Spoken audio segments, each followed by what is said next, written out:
Hai teman-teman semuanya, bagaimana kabar kalian hari ini? Mudah-mudahan kalian tetap sehat walafiat ya. Berjumpa lagi dengan saya. Pada kesempatan kali ini kita akan belajar matematika kelas 3 SD bab 4 unsur-unsur bangun datar. Saya ingatkan bagi teman-teman yang baru saja bergabung dengan channel ini, jangan lupa ya untuk like, share, and subscribe supaya channel ini semakin berkembang. Baiklah teman-teman, mari kita mulai dari materi yang pertama. Kita akan belajar tentang sisi pada bangun datar. Tapi sebelum itu, teman-teman harus tahu dulu ya apa yang dimaksud dengan sisi. Sisi adalah garis atau bagian lurus pada tepi bangun datar yang menghubungkan satu titik sudut lainnya. Setiap bangun datar memiliki jumlah sisi yang berbeda teman-teman, yang menentukan bentuk dan karakteristiknya. Berikut unsur-unsur yang membangun sebuah bangun datar. Yang pertama ada garis teman-teman. Garis merupakan kumpulan titik-titik yang terhubung secara lurus tanpa batas dan memanjang tak terhingga ke kedua arah. Garis tidak memiliki awal maupun akhir ya teman-teman. Contoh gambar garis itu seperti ini. Ujung dan ujungnya itu diberi tanda anak panah.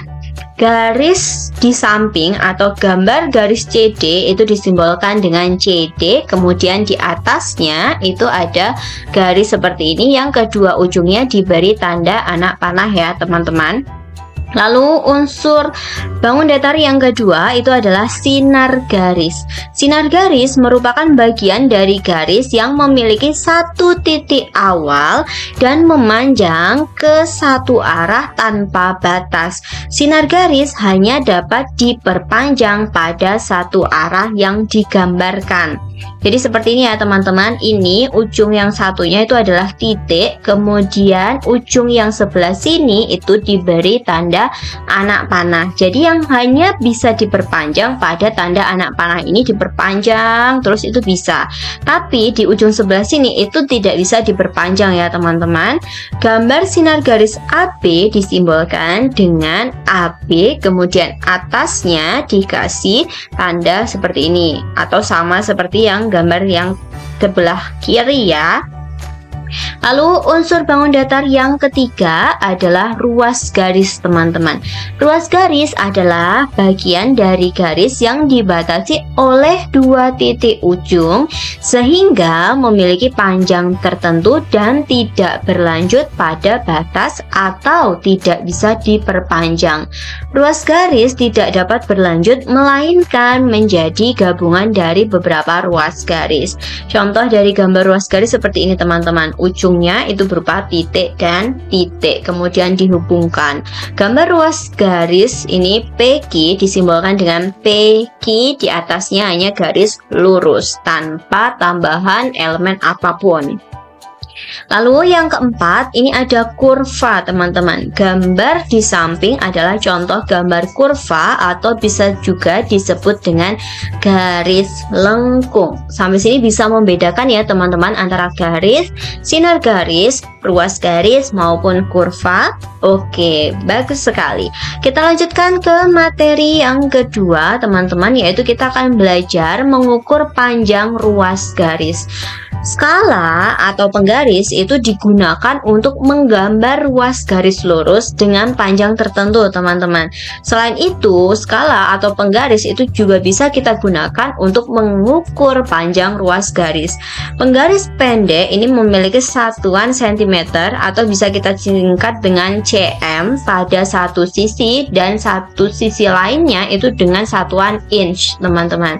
Contohnya seperti ini ya teman-teman.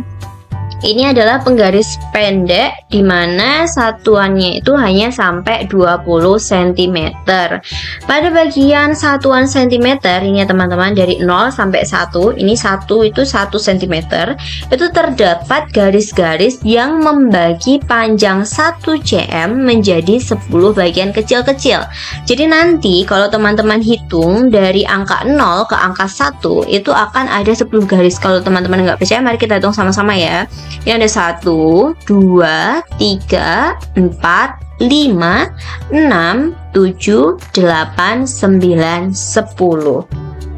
Dan setiap bagian kecil tersebut memiliki satuan milimeter teman-teman, atau kita singkat dengan mm. Jadi 1 cm itu sama dengan 10 mm, atau 10 mm itu sama dengan 1 cm. Sampai sini bisa dipahami teman-teman? Oke, mari kita cek pemahaman kalian dengan contoh soal berikut ya teman-teman. Dari gambar yang pertama, ruas garis AB kira-kira panjangnya berapa teman-teman? Oh iya, pada saat kalian mau mengukur ruas garis itu dipastikan dulu bahwa garis sini ujungnya itu sudah tepat di angka 0, tidak boleh di angka 1 atau bahkan di tengah-tengah sini atau di angka 2. Nanti kalian akan bingung mengukurnya ya teman-teman. Oke, ini ujungnya sudah tepat di angka 0, kemudian ujung yang satunya itu berakhir di angka berapa teman-teman ini? Iya, betul sekali, di angka 4. Jadi, bisa dikatakan panjang ruas garis AB sama dengan 4 cm, dapat ditulis menjadi AB sama dengan 4 cm seperti ini ya teman-teman. Lalu yang kedua, panjang ruas garis MN. Ini kalian lihat ya teman-teman, ini sudah di 0, kemudian ini ujung yang sebelah sini angka berapa ya ini? Ini tidak ada di angka 5 tepat, tapi lebih ya teman-teman. Ini lebihnya berapa kira-kira? 1, 2, 3, 4, 5. Berarti ini kan 5 cm. Dan yang tadi yang pendek-pendek ini adalah apa tadi satuannya teman-teman? Ya, milimeter. Tadi lebihnya berapa? 5 kan ya. Berarti 5 cm 5 mm. Atau panjang ruas garis MN sama dengan 5 cm lebih 5 mm, atau dapat ditulis ruas garis MN sama dengan 5,5 cm. Sampai sini bisa dipahami? Oke, mari kita lanjutkan ke soal yang ketiga. Ini ruas garis PQ, ini sudah di 0 ujungnya, kemudian ujung yang satunya ini angka 3, tapi sudah lewat dari angka 3. Lewatnya berapa ya? Berarti kan ini 3 cm lebih berapa mili? 1, 2, 3, 4, 5, 6, 7. Oh, ternyata panjang ruas garis PQ sama dengan 7 cm lebih 7 mm, atau dapat ditulis PQ sama dengan 3,7 cm. Mudah bukan teman-teman untuk mengukur panjang ruas garis? Oke, kita lanjutkan ke materi yang berikutnya. Kita akan belajar tentang sudut pada bangun datar. Jadi sudut itu adalah bangun yang dibuat oleh dua garis yang berpotongan di sekitar titik-titik potongnya teman-teman. Dan bagian-bagian sudut itu ada 4 ya teman-teman. Ini contoh yang pertama. Bentuk sudut itu adalah seperti ini. Lah, yang bagian tengah ini itu disebut dengan sudut, teman-teman. Sementara ini adalah garis. Garis, kemudian yang sebelah bawah ini juga garis atau disebut juga dengan kaki sudut. Dan yang bagian ini titik potong dari kedua garis tersebut dinamakan dengan titik sudut ya, teman-teman. Lalu ini juga sama, gambar sudut yang berikutnya. Yang bagian tengah-tengah ini disebut dengan sudut, sementara bagian garis ini dan garis yang satu lagi itu disebut dengan kaki sudut, dan titik perpotongan dari kedua garis tersebut disebut dengan titik sudut. Sampai sini paham teman-teman? Oke, kalau paham kita akan belajar tentang ini. Berdasarkan besarnya sudut itu dibagi menjadi 5 macam teman-teman. Yang pertama adalah sudut lancip. Gambarnya seperti ini ya teman-teman. Sudut lancip adalah sudut yang besarnya lebih dari 0 derajat dan kurang dari 90 derajat. Pada gambar di samping, ukuran sudut PQR atau bisa kita juga balik menjadi sudut RQP itu adalah 50 derajat. Sudut lancip dapat kita temui pada sepotong pizza, kemudian ujung pensil, dan ujung cutter. Lalu jenis sudut yang kedua itu adalah sudut siku-siku. Gambarnya seperti ini ya teman-teman, seperti huruf L. Sudut siku-siku adalah sudut yang besarnya tepat 90 derajat. Atau bisa kita katakan bahwa sudut BOA ataupun sudut AOB itu sama dengan 90 derajat. Sudut siku-siku dapat kita temui pada sudut ruangan, sudut buku, dan sudut bingkai foto, teman-teman. Lalu jenis sudut yang ketiga adalah sudut tumpul. Gambarnya seperti ini ya, teman-teman. Sudut tumpul adalah sudut yang besarnya lebih dari 90 derajat dan kurang dari 80 derajat. Pada gambar di samping, ukuran sudut AOB atau bisa kita balik juga menjadi sudut BOA adalah 120 derajat. Sudut tumpul dapat kita temui pada sudut pintu yang terbuka lebar. Dan jenis sudut yang keempat adalah sudut lurus. Gambarnya seperti ini ya, teman-teman. Sudut lurus adalah sudut yang besarnya tepat 180 derajat, teman-teman. Pada gambar di samping, ukuran sudut AOB ataupun BOA itu adalah 180 derajat. Dan sudut yang kelima adalah sudut refleksi. Gambar dari sudut refleksi itu seperti ini, teman-teman. Ini kan tadi kalau AOB yang di sini itu adalah sudut lancip. Lah, sudut refleksi itu adalah kebalikannya. Bagian ini, sudut yang besar ini disebut dengan sudut refleksi. Sudut refleksi adalah sudut yang besarnya lebih dari 180 derajat dan kurang dari 360 derajat ya, teman-teman. Karena seperti yang kita tahu, satu putaran penuh itu besar sudutnya adalah 360 derajat. Dan alat yang digunakan untuk mengukur sudut itu adalah busur derajat. Sementara satuan sudut itu adalah derajat yang disimbolkan dengan ini ya, angka atau pangkat 0 di atas seperti ini ya, teman-teman. Itu disebut dengan derajat, satuan sudut. Oke, teman-teman, ini ada contoh kita harus menyatakan besar sudut menggunakan busur derajat. Ada dua gambar, kita harus menentukan besar sudut dari gambar tersebut berapa kira-kira. Oke, dari gambar yang pertama ada sudut AOB. Jadi cara membaca besar derajat pada busur derajat itu kita harus menentukan dulu ini ya, teman-teman, garis lurus dalam sudut tersebut itu harus sejajar dengan angka 0 yang ada di dalam busur derajat.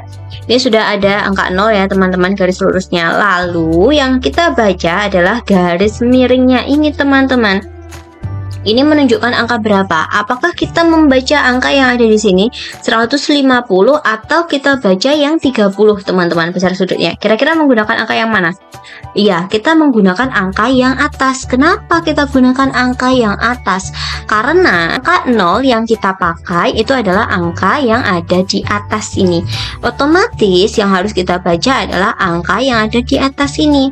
Nanti berbeda cerita kalau garis lurus sudut kalian itu berawal di 0 yang sebelah sini, 0 yang dalam, maka nanti yang harus kita baca adalah angka-angka yang ada di dalam. Paham sampai sini, teman-teman?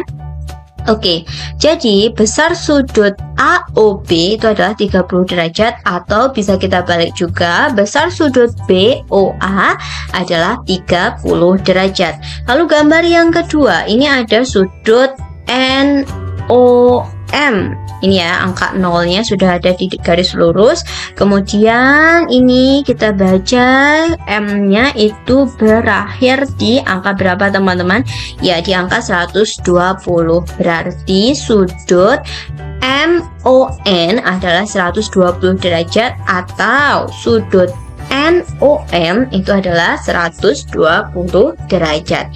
Sampai sini paham, teman-teman?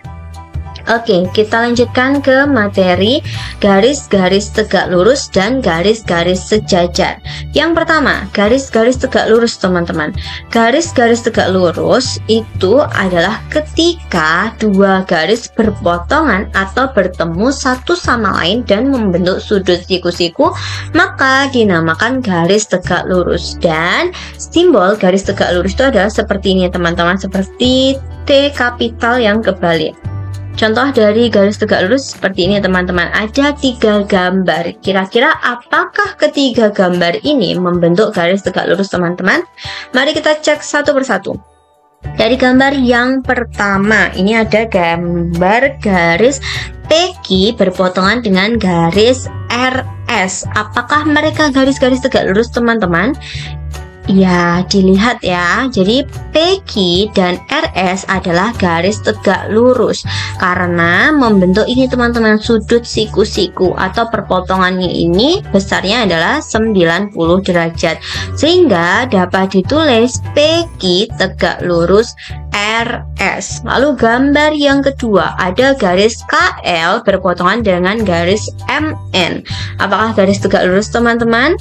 Iya, merupakan garis tegak lurus. Jadi KL tegak lurus MN, atau bisa kita tulis seperti ini, KL tegak lurus MN. Lalu gambar yang ketiga, ada garis AB berpotongan dengan CD. Apakah tegak lurus teman-teman? Nih, coba kalian lihat, apakah ini membentuk sudut siku-siku? Ya, tidak membentuk sudut siku-siku, sehingga AB dan CD adalah garis tidak tegak lurus. Sampai sini bisa ya teman-teman? Oke, kita lanjut ke contoh yang kedua, yaitu adalah garis-garis sejajar. Garis sejajar adalah garis yang tidak berpotongan sama sekali dan selalu berjarak sama, yang artinya memiliki kemiringan yang sama sekalipun diperpanjang tak terhingga di kedua arah. Simbol garis sejajar adalah seperti ini ya teman-teman. Ini ada 3 contoh juga gambar garis, apakah mereka sejajar semua atau tidak? Kita cek dari yang pertama, ini ada EF dan GH. Coba kalian perhatikan teman-teman, E dan G itu hanya berjarak 1 peta atau 1 persegi, sementara F dan H itu juga berjarak 1 peta atau 1 persegi, sehingga EF dan GH adalah garis sejajar dan dapat ditulis EF sejajar GH. Lalu yang kedua, ini ada KL dan MN. Kita lihat, K ke M itu berjarak berapa peta teman-teman? Ya, berjarak 2 peta atau 2 persegi. Sementara L dan N ini juga berjarak 2 peta atau 2 persegi. Jadi KL dan MN adalah garis sejajar, dapat ditulis KL sejajar MN. Lalu contoh yang ketiga, ini ada PQ dan RS. Kita cek, P ke R itu jaraknya adalah 2 peta, sementara dari Q ke S itu jaraknya ada berapa peta ini teman-teman? 1, 2, 3, 4. Ada 4 peta. Jadi PQ dan RS bukan garis-garis sejajar. Sampai sini bisa ya teman-teman untuk membedakan garis tegak lurus dan garis sejajar. Oke, good job sekali. Baiklah teman-teman, sekiranya cukup sekian video yang bisa saya sampaikan pada kesempatan kali ini. Kurang lebihnya saya mohon maaf. Jangan lupa ya untuk tetap semangat belajar. Like, share, and subscribe. Bye-bye.